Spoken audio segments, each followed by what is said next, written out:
Okay. Back on Local 6 Legal Line on this WPSD Local 6 Midday. The handsome couple to my left, Joe Roark and Emily Roark from the Bryant Law Center in Paducah. And we'll probably get kicked off here by talking about criminal defense. So if you do have a question, give us a call, 1-888-208-6946. And we do have someone right off the bat. Molly says, if I'm pulled over, can the officer look at my cell phone without my permission? Well, the officer can look at your cell phone, but what you need to do is put a lock on it, a code on it, and then they have to either get your permission or they have to get a warrant. So, you know, there's lots of reasons to have a code, to have a lock on your phone, but one is for that very reason, because then it is illegal for the officer to get in it without your permission or without a warrant. So do not give them permission and have them get a warrant, and they have to do that. We see a lot of people these days that still text and drive, and we know that's against the law. You should not do that. Absolutely. We've seen officers, I think they've got cameras now that will look and they can get an idea as to whether or not you're texting. And I would not doubt it. And a lot of times what they do is if there is an accident and they suspect that there's texting and driving, they could get a warrant. Especially if someone is injured and injured very badly, like a death or something, they will get a warrant and they will get in that cell phone and they will see what time the texting happened, even if you don't give them permission. So that's used a lot too, and then they can see the time of the text messaging and see that you were driving at the time of the accident, especially if it's a serious accident.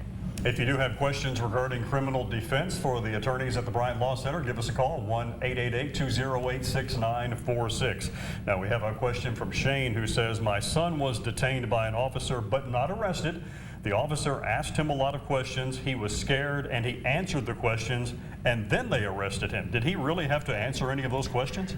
Well, there's a legal term called custodial interrogation. So it doesn't matter if he was arrested or not. If he was in custody, which it sounds like he was, pretty much just, he can't leave. He wouldn't be allowed to leave. And you have to look at the circumstances to see that. But if he didn't feel objectively, from his perspective, that he could leave, and he was being interrogated, which if he's being questioned, he's probably being interrogated, then he's under custodial interrogation. So at that point, he has to be read his Miranda rights before he can be questioned. If he's not, then anything that he answers can be thrown out. So yes, they can question him, but they're not doing it legally, which means that that can be thrown out. Now, if they come in there and say, you're free to leave, you're not under arrest, we just want to ask you a few questions, then the judge is probably going to find that that's not custodial interrogation, and whatever he says is going to come in, even if he's not Mirandized. So that's a real litigated area of law, and you probably need to talk to an attorney if that did happen to your son or you or anyone else, and before you plead guilty to anything. We had just about a minute left, and we do have another question from Diana. Says she was pulled over for expired plates, and the officer proceeded to search her vehicle. She was wondering why this happened, and I'm guessing she's probably not asking why she got pulled over for the expired plates, but did the officer have the right to search her vehicle? You know, I would say for expired plates, that's going a little bit too far. That's just a traffic violation.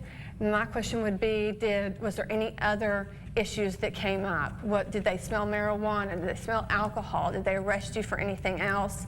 I would question whether or not there was probable cause that a crime was being committed for them to search your car only for expired plates. So I would get a hold of somebody if that happened to you. We do have a double dose of the Bryant Law Center today because we finished round one. Round two will be coming up here in about 20 to 25 minutes.